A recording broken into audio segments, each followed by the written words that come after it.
SMX Facts time. Let's bring in the statistician, Clinton Fowler. But I'm not going to ask the first question because, JT, you have a burning question for Clinton. Well, just thinking about how good Chase Sexton has been this season, but let's face it, the odds are against him winning this championship. If he goes out and wins the Salt Lake finale, that's going to be 7 wins this season. Clinton, how rare is it for someone to win 7 races in a season and still not be the Monster Energy Supercross champion?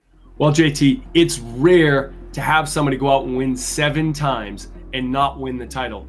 If you look at history, there's only 6 times where that's happened by 5 riders. You got Damon Bradshaw in 1992, Eli Tomac in 2017. Bradshaw had 9 wins. Tomac had 8 wins in that year.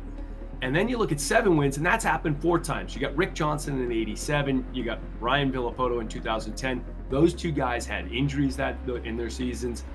Jason Anderson in 2022, and then Eli Tomac again in 2023, JT. Man, that's tough for Tomac being a 2-timer on that list. That's rough news. Sexton can only join the 7-time winners group if he wins this weekend, JT. Is that in doubt for you at all? It's really not, and you hate to assume anything, but I think he's going to go on and win this race pretty easily, just like he did in 2023 and in 2024.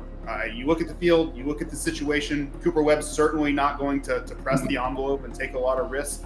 And let's go back and think about, in that same vein, how pivotal Pittsburgh was for Webb to get that win after what we saw in Denver and what I think we're going to see in Salt Lake. Okay, Clinton, now, this is where we're going to earn your money as the numbers guy. 3 riders, very close in 250 East. Give us an idea of some of the scenarios that could break out. It's winner take all at the end of the day. You go out and you win the race. One of these 3 riders, Tom Vial, Seth Hammaker, RJ Hampshire, they win it. They win the title. It's as simple as that. But when you really break it down, it gets a lot more complex. Vial and Hammaker, they're in the position that you really want to be in. Vial, he's just got to beat those guys and he gets the title.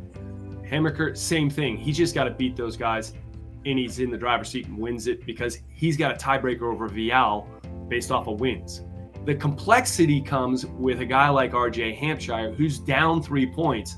And again, he could just win it and he's all good to go. But the problem comes is if he goes and he beats Vial, there's a 3-point gap there. He's got to get first and Vial's got to be second for him to guarantee the victory. Anything else and he's going to need help.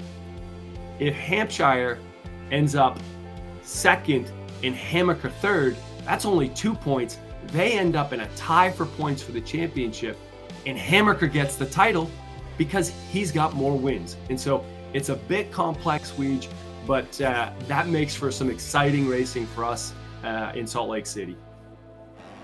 JT, that really opened the door of when we say really win and you win the title. I mean, that's the simplest way to do it.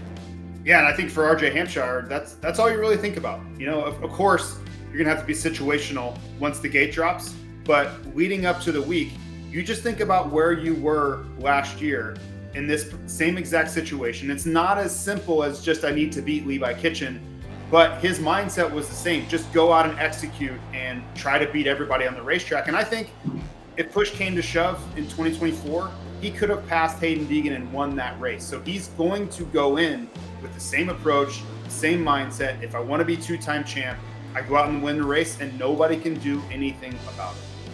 What makes it dangerous, though, this race at Elevation, we saw what the Yamahas did off the start in Denver. This isn't quite as high up in elevation, but Cole Davies and or Deegan or Moseman or, hey, Nate Thrasher, somebody like that has 0 repercussions. The title just goes out and runs away. That really narrows the pathway for Hampshire. Man, good luck keeping track of all this on Saturday, Clinton. It's going to be absolutely crazy. Yeah, it's going to be great for the fans to watch and see for sure. Let's wrap this up. By the way, it's not a wrap-up for SMX Insider. This is just the Monster Energy Supercross finale from Salt Lake. We've got Pro Motocross and SMX playoffs and World Championship coming up. But Salt Lake specifically, you see there on the screen, race day live coverage at 1 o'clock Eastern. And then a pre-race show, which I'll be hosting along with Justin Brayton and Adam Cianciarulo at 6:30. Racing at 7 East. Post-race show as well. And the 3-hour race show will also air live on USA Network, or you can watch on Peacock with the SMX Video Pass. Hi folks, Lee Diffie from NBC Sports here. If you truly enjoyed what you just watched, you can get more news, interviews, and highlights by subscribing to the Motorsports on NBC YouTube page. You can get it all, so go for it.